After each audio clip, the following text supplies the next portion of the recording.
He sat across from the mahogany desk, the wood glossy and dark, under the harsh fluorescent lights. Boone, his lawyer, a man whose face was a map of legal clauses and fine print, slid a document across the surface. The ink on the title page was still fresh, the words a stark declaration, last will and testament.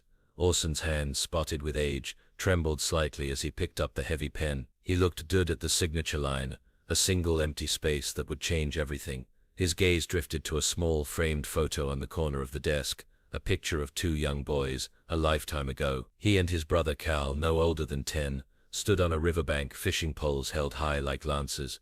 They were smiling, the kind of untroubled smiles that belonged only to memory. Cal's arm was around his shoulder, his grip firm. Orson felt a knot tighten in his chest, a pain that was more than just grief. It was betrayal, deep and cold, a stone sinking in his gut. He looked up at Boone, his eyes searching for something, a sign, a reason to stop. But Boone only watched him, his expression unchanging, professional. Orson knew this was it. This was the moment. The decision was his to make, and he would have to live with it forever. What had brought him to this point? The first sign of the crack in the foundation wasn't a loud noise, but a quiet silence. It came over the phone, a crisp, sharp silence that followed a perfectly normal question. It was late November, the air already holding the first chill of winter, and the holiday season felt close enough to touch. I was sitting in my old armchair, the same one Jolene had insisted on reupholstering a decade ago, with the worn-out patches now telling their own stories. I had a cup of coffee steaming in my hand, and I'd just finished decorating the mantelpiece with some dusty old ornaments. It was a tradition, a small, lonely one now, but a tradition nonetheless. I picked up my phone, the screen showing Cal's name, and a wave of warmth washed over me. I was excited, genuinely excited to hear his voice. We hadn't spoken in a few weeks, not since our usual Sunday call where he told me about some new project he was starting down at his job. He was a man who was always on the go, always busy. I, on the other hand, had too much time on my hands now. "Hey Cal, it's me," I said, my voice a little too cheerful, a little too loud in the quiet house. "Just calling to see if you and Maribel were still expecting me for Christmas." I heard a small rustle on the other end, the sound of him shifting the phone, and then a long, pregnant pause. The silence stretched between us like a rubber band pulled too taut. I waited, a smile still on my face, but a faint, cold feeling was starting to creep into my gut. Something wasn't right. "Christmas," he finally said, his voice flat, devoid of emotion. It was the way you'd say the name of a stranger, not a word that held the promise of family and warmth. My smile faltered. "Yeah, Christmas. Like we always do. The kids will be there, right? I was thinking I'd head out on the 23rd, beat the rush. I can bring my old recipe for the roasted potatoes, the one the kids love." I was babbling, trying to fill the quiet, trying to force the conversation back into the comfortable rhythm of our past. I felt a desperation rising in me, a fear that the world I thought I knew was shifting beneath my feet. "Oh," he said, and there it was, the word that sealed it. Just one word, but it felt like a door slamming shut. "I wasn't expecting you. I didn't know you were coming." His voice was still flat, still empty, but now it held a hint of something else, a coldness I couldn't place. It wasn't anger, it was worse, it was indifference. I tried to laugh it off. "What do you mean you weren't expecting me? We do this every year. It's a tradition." I said the word again, trying to use it like a shield, but it did nothing. "Things are different now, Orson. I'm just saying I wasn't expecting you." The words hung in the air, a final verdict. He didn't offer a different date or suggest we make other plans. He didn't apologize. He just left it there, a broken promise hanging between us. The knot in my gut tightened, twisting into a painful coil. This wasn't a misunderstanding. This was a statement. He was telling me in the coldest way possible that I was no longer part of his Christmas, no longer part of his family. The line went dead a moment later. I sat there, the phone in my hand, the click of the call ending echoing in the silent house. The cup of coffee was growing cold on the table. The festive mantelpiece now just looked like a bitter joke. The first tear slid down my cheek, hot and unexpected. I sat in the darkness for a long time, the only sound the slow tick of the clock. An hour later I picked up the phone again, my fingers moving with a newfound certainty. I called Boone's office and left a message. He would see me tomorrow. The house felt larger and more desolate than it ever had before. The silence that followed Cal's call was thick and heavy, a physical presence in every room. I walked from the living room into the kitchen, the familiar scent of wood and old spices offering no comfort. My hand brushed against the kitchen counter where Jolene used to stand, a cloud of flour dusting her hair as she baked our holiday pies.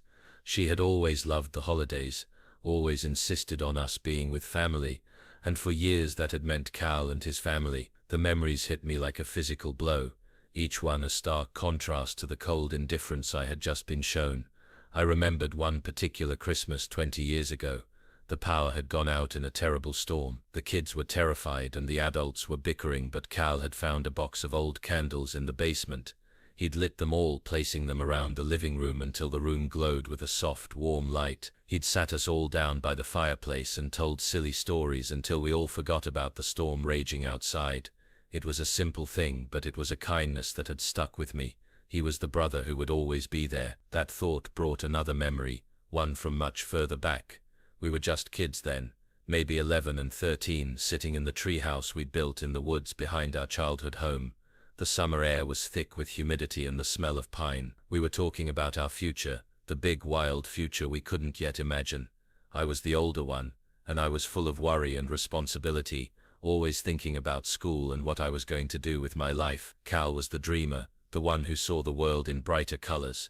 He had a small cut on his hand from where he'd scraped it on a rusty nail. He looked at me, his eyes serious, and he made me promise something. No matter what, he said, no matter where we go, or what happens to us, we'll always have each other. We'll be a team.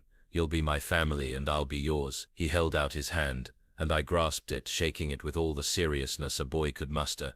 We had made a secret pact, a pact to always have each other's backs, to never let the world come between us. It was a moment I had carried with me for a lifetime, a foundational belief in the unwavering bond of family. Now, sitting in the quiet of my house, the memory felt like a cruel joke. That boy, the one who had sworn to be my family no matter what, was now a man who couldn't even manage to say he was expecting me for Christmas. The disconnect was unbearable. The ache in my heart was a different kind of pain, a deeper one. It was the pain of a promise broken, of a bond that had been severed without a single word of explanation. I went into the storage closet, the one where Jolene kept her old files and photo albums, a place I hadn't dared to touch since she'd passed. I was looking for something, I didn't know what, just something to hold on to from the past. My hands brushed against a box labeled Jolene's letters. I pulled it out, the cardboard dusty and fragile with age. Inside, tucked away in the very bottom, was a small folded letter, its paper yellowed at the edges. It was a note from Jolene to me, written just before she passed. I opened it, my heart pounding in my chest, and I saw a line scribbled at the very bottom, a line that had nothing to do with me, and everything to do with Cal. The words were simple, almost casual, but they struck me like lightning. She had written, "I'm so worried about Cal's little secret, Orson. It's bigger than you think." I folded the paper back up, a new cold kind of fear settling over me. The quiet in the house now felt menacing. I had thought this was just about me and Cal, about a simple matter of a broken tradition.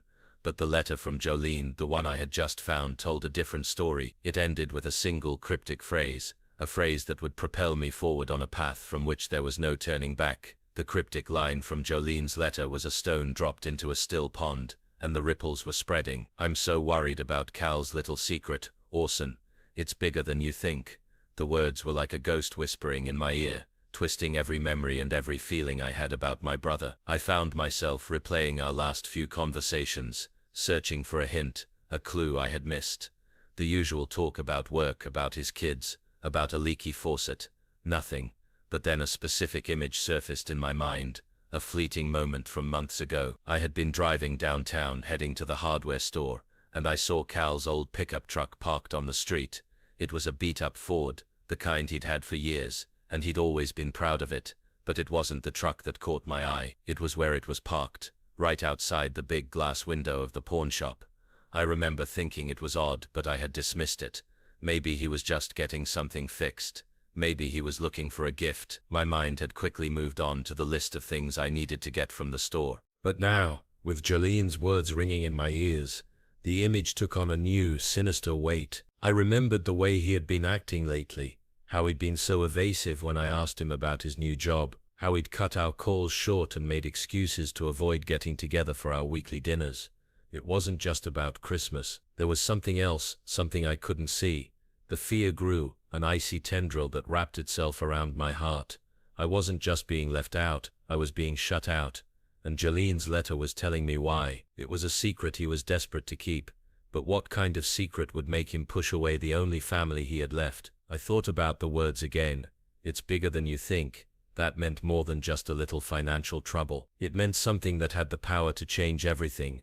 I suddenly felt a wave of anger, a hot, rising tide that pushed the grief and loneliness away. How could he keep something so big from me? Didn't he trust me? Had our lifelong pact meant nothing to him? The pain of that thought was worse than the pain of his indifference. It was a betrayal of the past, of our shared history. It was a confirmation that the boy in the treehouse was gone, replaced by a stranger who would lie to me. The thought was unbearable. I needed to know the truth. I couldn't just sit here and let this mystery fester. I knew what I had to do. The phone call I had made to Boone's office was not just about canceling the estate plan. It was about something more profound. It was a search for answers. I needed to know what Jolene had known. I needed to know what my brother was hiding. My hand went to the phone again, but I stopped. I didn't want to call Cal. I wanted to call someone who would give me the cold, hard facts. I didn't want his excuses, his lies, his platitudes. I wanted the truth, no matter how much it hurt. My fingers hovered over the keyboard of my laptop, searching for information. I looked for public records, for court filings, for anything that would give me a clue about what was happening in Cal's life. The screen glowed with the results of my search, but nothing was there. He was either hiding it well, or I was looking in the wrong place. But I wasn't going to give up. Boone's office felt like a mausoleum of cold, hard facts. He was a man of logic and numbers, and he had no patience for emotion. I sat in the leather chair, the leather squeaking faintly beneath me, and watched as he pulled up my file. He didn't ask me how I was or offer a polite condolence for my loss. He just got right to it. You wanted to make some changes to your estate plan, Orson. A complete overhaul, your message said. His voice was a monotone, a flat line of sound. I felt the heat rise in my cheeks, a blush of shame and anger. It felt so childish to be talking about this, to be changing something so serious over a cancelled Christmas invitation. Yes, I said, my voice coming out rougher than I intended. I want to dissolve the trust fund and remove Cal as the sole beneficiary. Boone didn't even flinch. He just nodded, his pen hovering over a legal pad.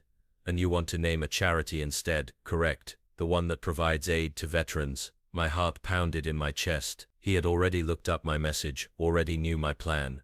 The certainty of it, the reality of it, was both a relief and a new source of pain. This wasn't just a thought anymore, it was an action. Yes, I said again, my voice stronger now.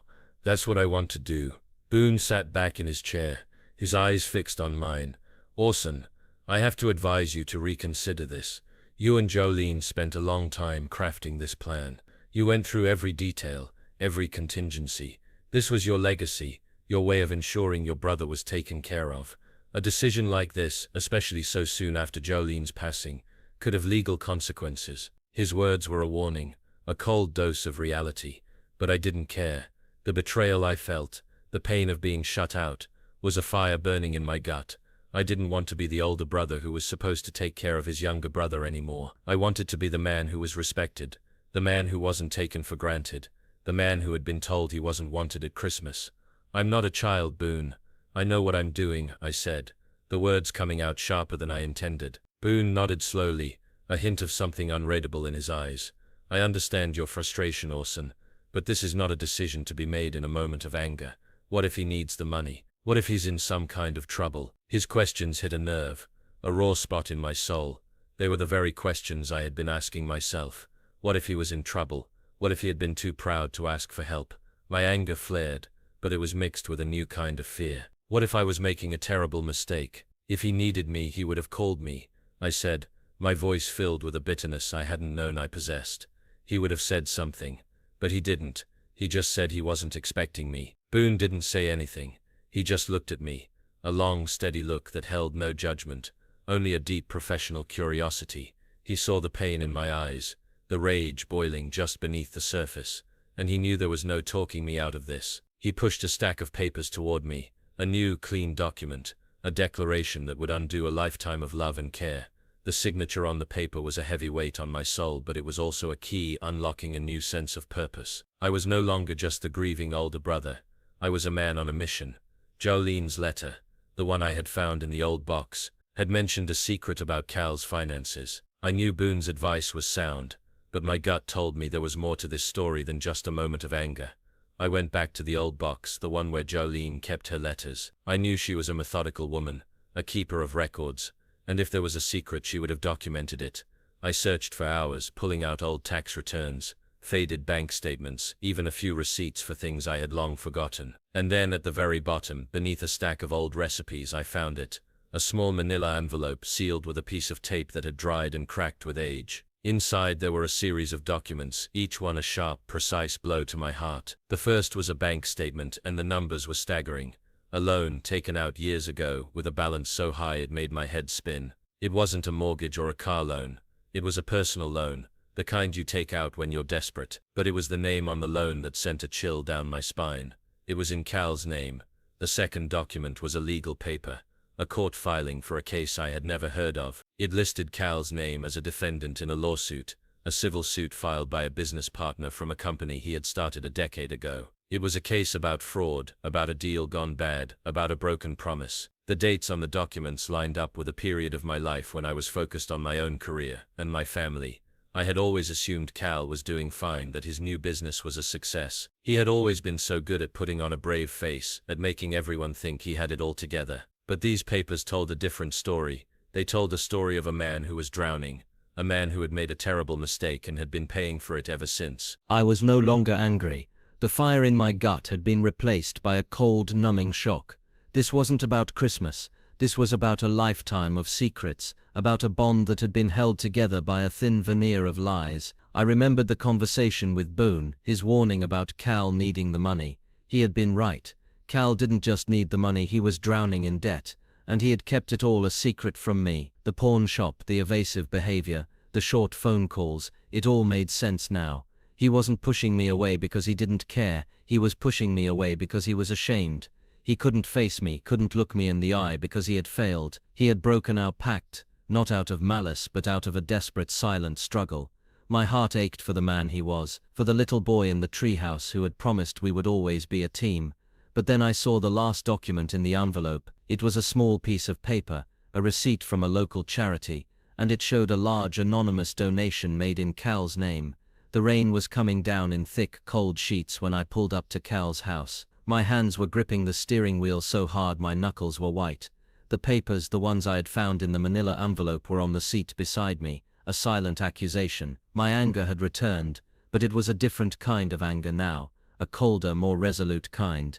This wasn't just about a broken Christmas promise, this was about a lifetime of lies. I saw Maribel on the front porch, her hands wrapped around her shoulders, a scarf pulled tight around her neck. She looked pale and tired. The sight of her so fragile and small made my resolve waver for a moment. But then I thought about the manila envelope, about the secrets she had been keeping with Cal, and my resolve hardened. I got out of the car and walked toward her, the rain plastering my shirt to my back. She looked up, her eyes wide with surprise. "Orson," she said, her voice a small whisper against the roar of the rain. "What are you doing here?" I didn't answer. I just held up the envelope. "I found this. I think you know what's in it." Her face paled even more, the color draining from her cheeks until she looked like a ghost. She didn't deny it. She just looked away, her eyes fixed on the empty street. "I don't know what you're talking about," she said, the lie as flimsy as a cobweb. "Don't, Maribel," I said, my voice low and dangerous. "Don't do this. I know what's going on. I know about the debt. I know about the pawn shop. I know everything." Her shoulders slumped, a surrender to the inevitable. "He didn't want you to worry," she said, her voice filled with a desperate, heartbreaking sadness. "He didn't want to be a burden. You've been through so much with Jolene. He didn't want to add to your pain." The words hit me like a physical blow, but they didn't justify the lies. They just explained them. By lying to me, by shutting me out. Is that what family does now? My voice was rising, a shout that was swallowed by the rain. I felt the familiar rage building in my gut, a fire that was threatening to consume me. "He's been working so hard, Orson. He's been trying to fix it. He's been working 2 jobs trying to pay it off, but it's just not enough." She was crying now, the tears mixing with the rain on her face. Her words were a torrent of pain and frustration, a confession she had been holding in for years. She told me about the second job he had, the one he had been so secretive about the long hours and the sleepless nights, about the quiet desperation that had been a constant presence in their lives. She told me about the debt that was a result of a massive investment failure, a failed business venture from over a decade ago. He'd never recovered. And then, as if to prove her point, the front door opened and Cal walked out. The air was thick with unspoken accusations. Cal stood on the porch, a silent figure in the rain, his eyes fixed on the manila envelope in my hand. The moment stretched on, a heavy, agonizing silence that felt like it would break all of us. Maribel had stopped crying, her face a pale, tear-streaked canvas of fear. She was looking at Cal, a silent plea in her eyes. It was a plea for him to explain, to justify, to find the words that would somehow make this right. But he had no words. He just stood there, the rain soaking his clothes, the towel hanging limply from his hand. Just as I was about to break the silence, to unleash the torrent of anger and pain that had been building inside me, a car pulled up to the curb. It was a small, beat-up Honda, and a man with a tired face and a worn-out smile got out. It was Lowell, an old family friend, a man who had known us since we were boys. He was a quiet, unassuming man, a retired schoolteacher, who always seemed to know the right thing to say, even when there was nothing to say at all. He looked at the three of us, a strange tableau in the pouring rain, and a look of confusion crossed his face. "What's going on here?" he said, his voice gentle and calm. His presence so unexpected and so normal, forced a temporary ceasefire. "Nothing, Lowell," Cal said, his voice flat, his eyes never leaving mine. "Just a little family business." Lowell didn't buy it. He had known us too long. He walked up to the porch, his eyes taking in every detail. My tense shoulders, Maribel's tear-streaked face, Cal's rigid posture. "A little family business, huh? Looks more like a full-scale war." He smiled, a sad, knowing smile that made me feel like a child again, caught doing something wrong. He looked at Cal, then at me, and he shook his head slowly. "You two, always fighting over something. I remember the time you two fought over a stolen baseball. It was a big deal then, but you always worked it out." The memory was a small, painful pinprick of nostalgia in the midst of our present. It was a reminder of a past that seemed to have no connection to the bitter reality we were living in now. Lowell turned to me, his eyes gentle, but his voice was firm. "Orson, you know what I think. I think you're holding on to something that's not his to carry anymore." The words were a shock, an unexpected punch to the gut. I had thought I was the one who had been wronged, but Lowell's words suggested otherwise. He looked at Cal, and his voice softened. "And Cal, you've been carrying something you should have put down a long time ago." He paused, and then he said something that stopped my heart. "You know, Jolene came to me a few weeks before she passed. She was worried about both of you. She told me she was so worried about the secret you were carrying, Cal. She said she had tried to tell you to stop, to let go of the debt and to let Orson help you, but you wouldn't listen. You told her you didn't want to be a burden on him." Lowell's revelation about Jolene's final wishes hung in the air, a fragile, new possibility. My mind reeled. Jolene had known. She hadn't just suspected, she had known. She had understood the depth of Cal's struggle and had been planning to help him, quietly, without a lawyer, without the kind of public spectacle that would have shamed him. The anger, the cold, bitter anger that had been my constant companion for the past few weeks, began to dissipate. It was replaced by a hollow, aching sadness. I had been so wrong. I had been so quick to judge, so quick to assume the worst. I had been so blinded by my own pain and grief that I had missed the signs, missed the very thing Jolene had tried to show me. She had been a bridge between us, a quiet force of love and understanding, and in her absence, that bridge had been destroyed. Cal stood on the porch, his shoulders slumped, his face a mask of exhaustion. The rain had stopped, and a faint rainbow was arcing in the sky, a cruel joke of a sign. I looked at him, really looked at him for the first time in months, and I saw not a man who had betrayed me but a man who was broken. A man who had been carrying a weight so heavy that it had crushed his spirit. I walked closer to him, the manila envelope still in my hand, but it no longer felt like an accusation. It felt like a burden I had to set down. "Why didn't you just tell me, Cal?" I said, my voice barely a whisper. "Why did you keep this from me?" He looked at me, his eyes filled with a raw, desperate pain. "I couldn't," he said, his voice thick with emotion. "I couldn't let you see me like that. I had already failed. I couldn't bear to let you see my failure." His confession was a punch to the gut, a deep, soul-crushing kind of pain.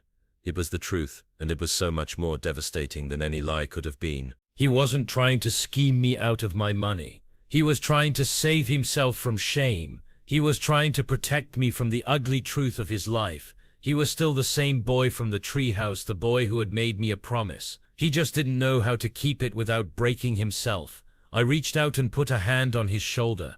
It was a simple gesture, but it felt like the most profound act of my life. He flinched, but then he leaned into it, a silent, weary surrender. "I'm sorry, Orson," he said, the words barely audible. "I'm so sorry. I love you, brother." The fragile moment of reconciliation shattered a few hours later. Cal had invited me inside, and Maribel, her face still tear-streaked, had made us coffee. We sat in the living room, the quiet between us a new, more comfortable kind of silence. We talked about nothing and everything, about the weather, about the local news, about the old days. It was the kind of easy, familiar conversation we hadn't had in years. I felt the tension slowly leaving my body, the knot in my gut unraveling. I had been wrong. We could fix this. We could go back to the way we were. The thought was a comfort, a warm blanket against the cold reality of my life. I was about to tell Cal that I had already called Boone and that I would reverse my decision, that I would reinstate him as the sole beneficiary of my estate, when his phone buzzed. He picked it up and looked down at the screen, his face a sudden, unreadable mask. He quickly turned the screen away from me, a small, guilty gesture.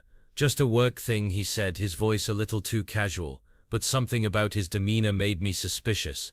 It was a faint, almost imperceptible shift, but I saw it. The same coldness I had heard in his voice on the phone was back, just for a moment, but it was there. My heart, which had just started to heal, began to pound in my chest.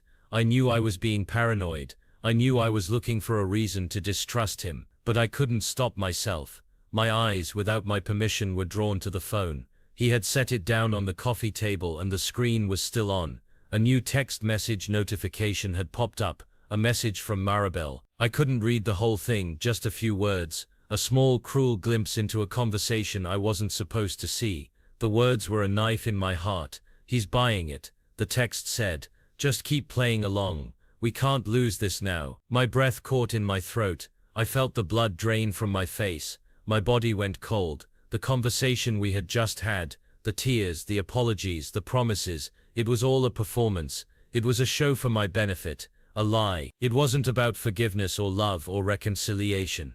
It was about the money. I looked at him and he was smiling, a tired, weary smile that now looked like a smirk. He had seen me looking at his phone. He had known I would see the message. He had wanted me to see it. It was a final, cruel act of dominance. He wanted me to know that he had played me, that he had won. I stood up, my body rigid, my heart a lump of ice in my chest. "You're a monster," I said, my voice so low it was barely a whisper. He didn't say anything. He just looked at me, his smile gone, his eyes filled with a new kind of coldness, a coldness that was no longer about shame, but about power. I didn't say another word. I just turned and walked out the door, the taste of betrayal bitter on my tongue. The drive back to my empty house was a blur of rain and headlights and blinding rage. The rage was no longer hot and fiery. It was cold and hard, a lump of iron in my chest. I had been played. I had been made a fool of. The man I had believed to be a broken, repentant brother was a schemer,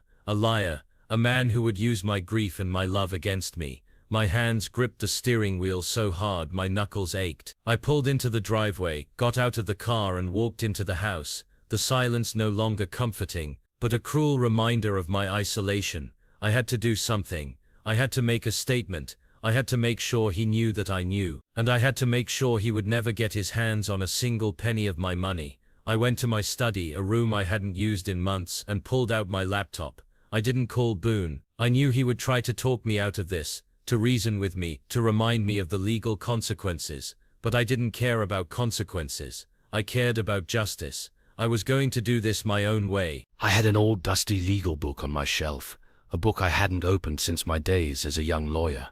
I opened it now, my fingers tracing the faded text, searching for a way to make my statement as final and as painful as possible.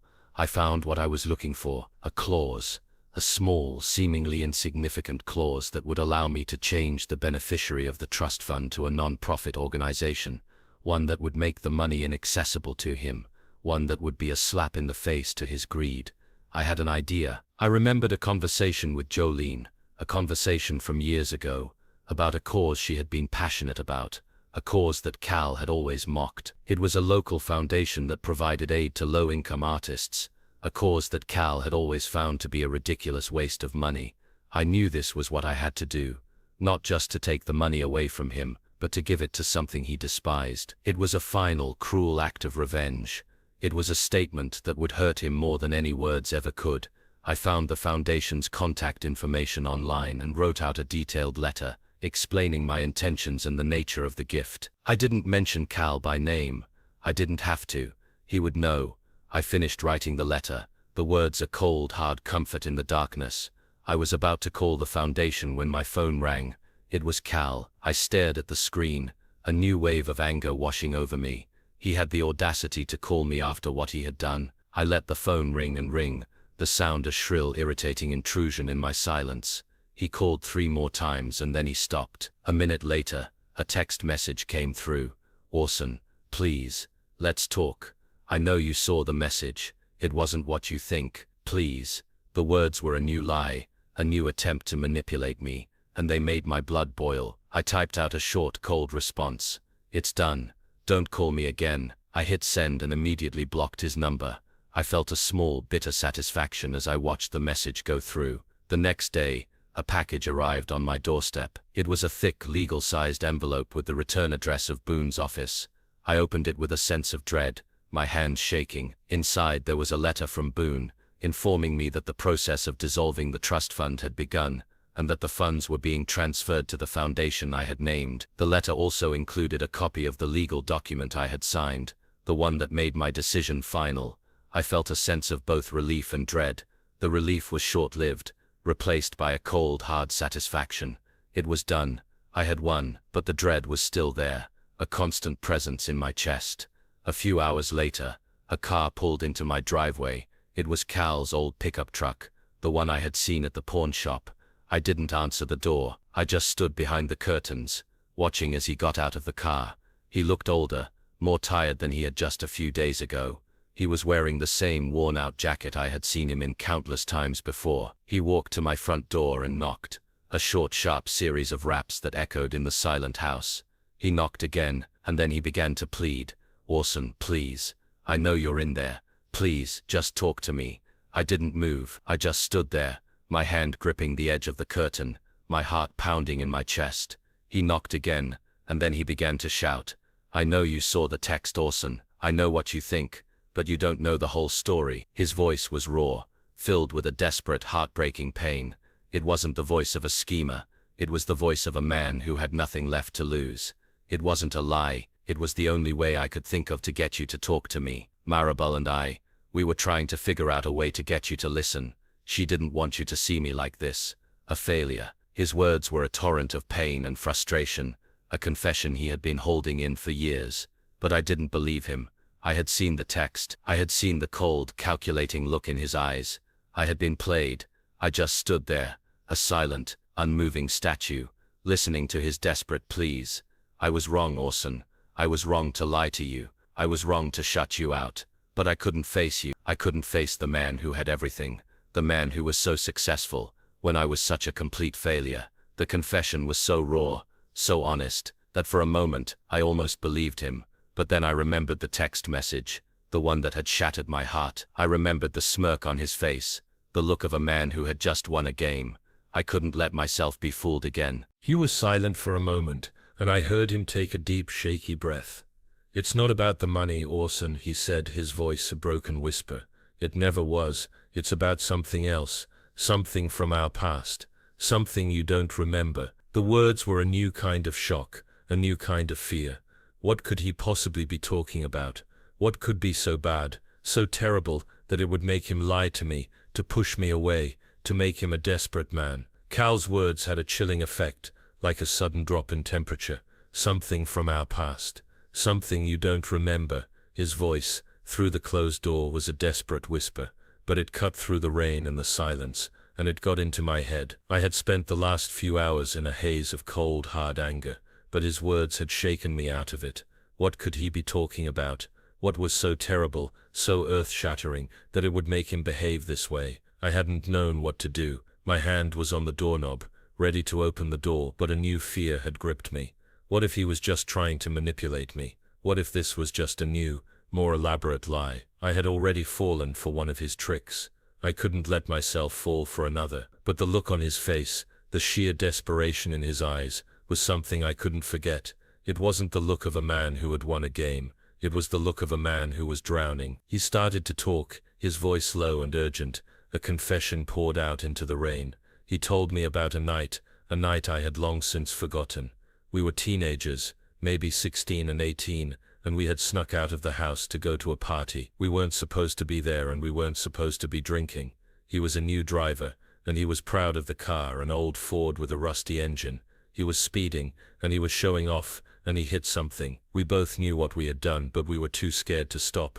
We just kept going, our hearts pounding, our hands shaking. We drove home in a silence that was more terrifying than any scream. We never talked about it again. We just went on with our lives as if it had never happened. But it did happen, and it had been hanging over his head for a lifetime.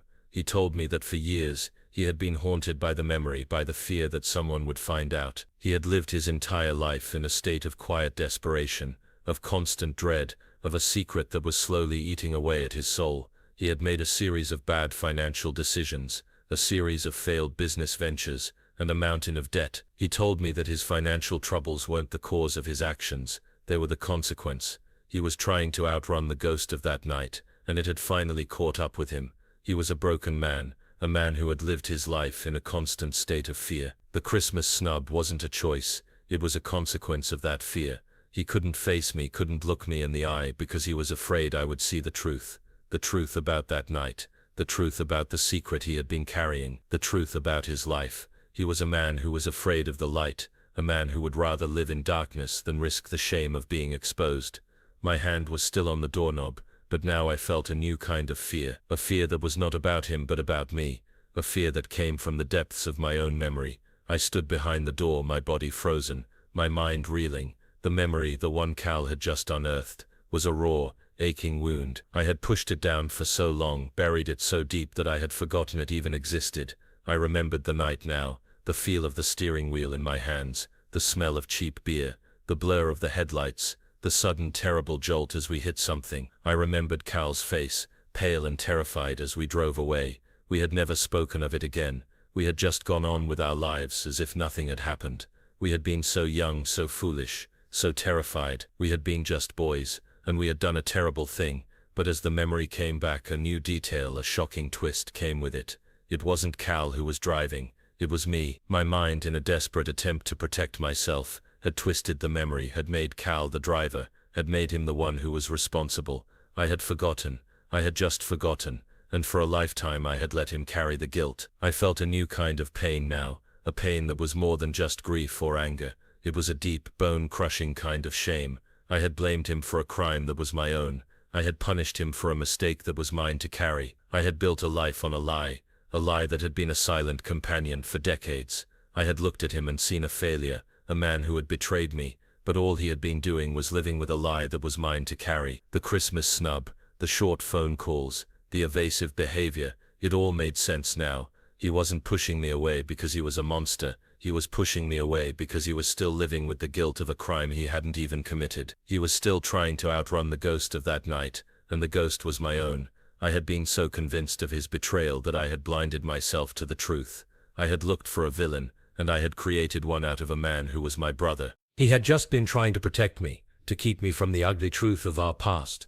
He had never told me I wasn't wanted at Christmas. He had just said he wasn't expecting me, because he had been expecting me to finally see the truth. He had been expecting me to finally remember. He had been expecting me to finally take responsibility for my own actions. I opened the door, my heart a lump of lead in my chest. He was gone. He had driven away. He had given me his confession, his truth, and I had just stood there, a silent, unmoving statue.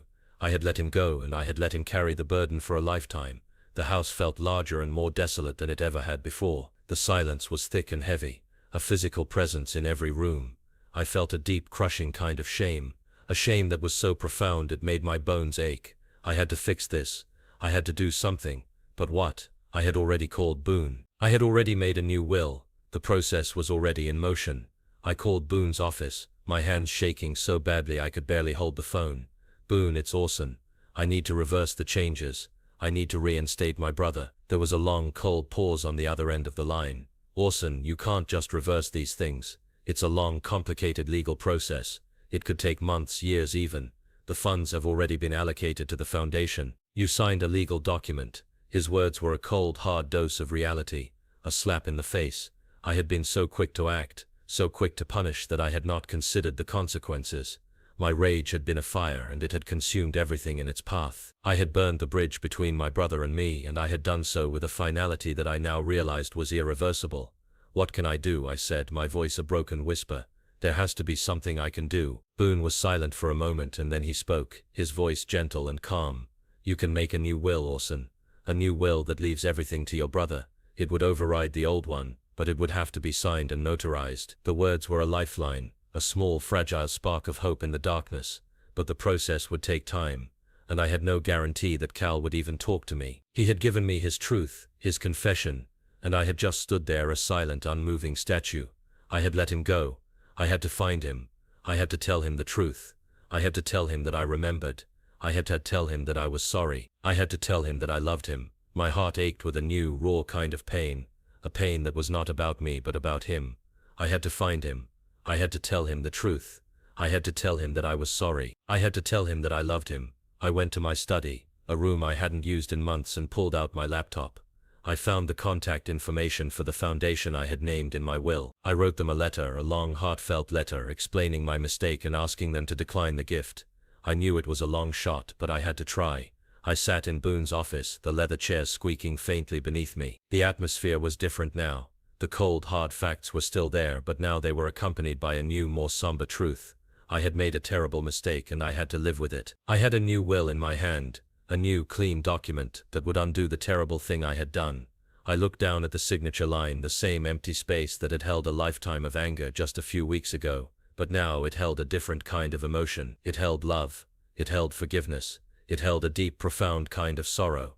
I looked at Boone and he just nodded, a silent, knowing gesture. He knew what I had done. He knew what I was about to do. I took the pen and I signed the papers.